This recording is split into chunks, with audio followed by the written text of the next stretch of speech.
আগমন উল্লাপাড়ার পক্ষ থেকে আজকে তাফসীরুল মাহফিলের পক্ষ থেকে সম্মানিত তৌহিদি জনতা,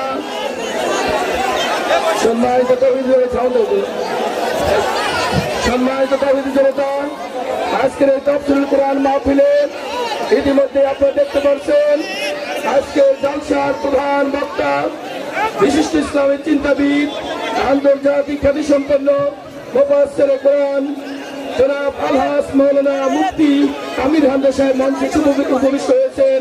আজকের এই তাফসীরুল কোরআন মাহফিলের পক্ষ থেকে, উল্লাপাড়ার পক্ষ থেকে প্রধান বক্তা মুফতি আমির হামজা সাহেবকে জানাচ্ছি অসংখ্য শুভেচ্ছা, অভিনন্দন, প্রাণ ঢালা শুভেচ্ছা এবং অভিনন্দন। মঞ্চে আসন গ্রহণ করেছেন প্রধান বক্তা। সম্মানিত তৌহিদি জনতা, আমাদের আজকে তাফসীরুল কোরআন মাহফিলে অসংখ্য বিভিন্ন পর্যায়ের নেতৃবৃন্দ উপস্থিত হয়েছেন।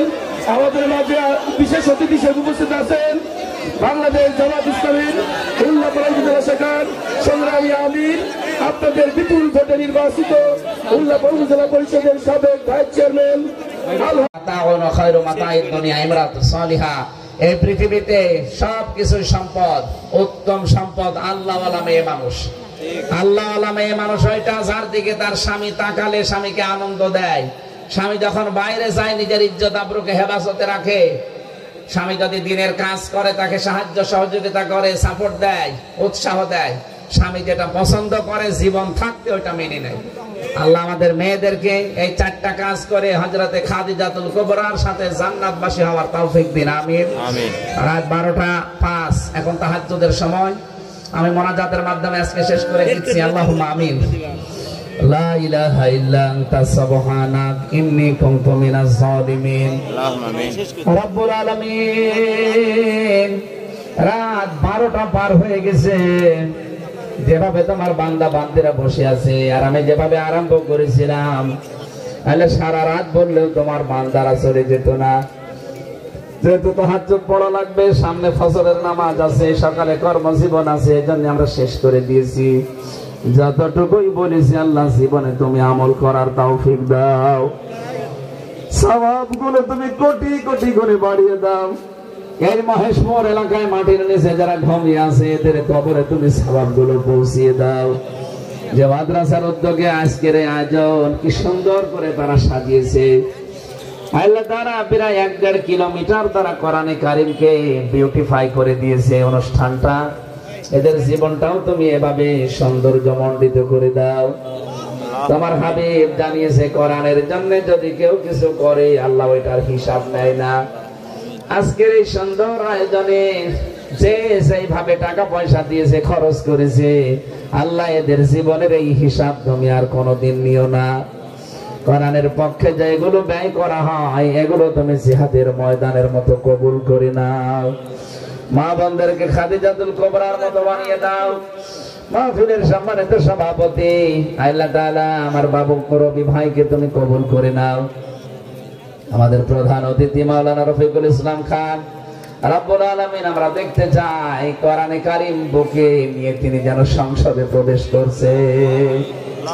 বাংলার সংসদটা তুমি কোরআনের হাতে তুলে দাও। এদেশে ইমানদার ক্ষমতায় গেলে নামাজ, যাকাত, সৎ কাজে আদেশ, অসৎ কাজে নিষেধ, এই 4টা কাজ জারি করবে।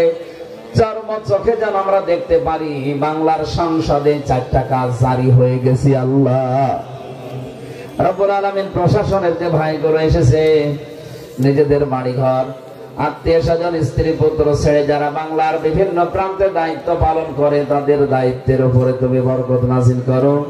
আজকের পুরা দায়িত্বটা ইবাদত হিসাবে কবুল করে নাও। আল্লাহ তাআলা, আমি নিজে অসুস্থ হয়ে আছি, শরীর আমার স্বাভাবিক হচ্ছে না, মেহেরবানি করে আমাকে তুমি শেফায়ে কামেলা আজেলা দান করো। যত আলেম এখানে কথা বলেছে, যত অতিথির নাম দেখলাম, আল্লাহ প্রত্যেকের ঈমান আর আমল অনুযায়ী সম্মান মর্যাদা বাড়িয়ে দাও। আগামীর বাংলাদেশ তুমি মেহেরবানি করে কোরআনের হাতে তুলে দাও। কখন কার কাছে আজরাইল আসে জানি না, যখনই আসবে যেন শেষ কথা বলতে পারি, লা ইলাহা ইল্লাল্লাহু মুহাম্মাদুর রাসূলুল্লাহ। আসসালামু আলাইকুম ওয়া রাহমাতুল্লাহ। আমার জেলখানায় লিখিত বই আছে গাড়িতে, আপনারা মেয়েদের জন্য নিয়ে যাবেন, কাজে লাগবে। আমাদের আজকের মাহফিলের প্রধান অতিথি 25,000 টাকা দান করেছে রফিকুল ইসলাম খান, মাওলানা রফিকুল ইসলাম খান। 25,000 টাকা, বলেন মারহাবা। আল্লাহ যেন কবুল করেন ওনার এই দান এই মাদ্রাসার জন্য, আর মা বাবাকে যেন আল্লাহ মাফ করুন।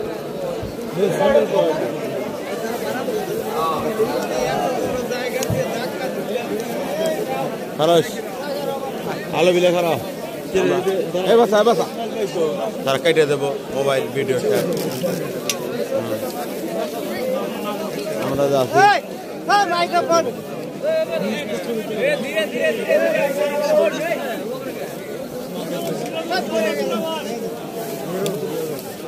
আছি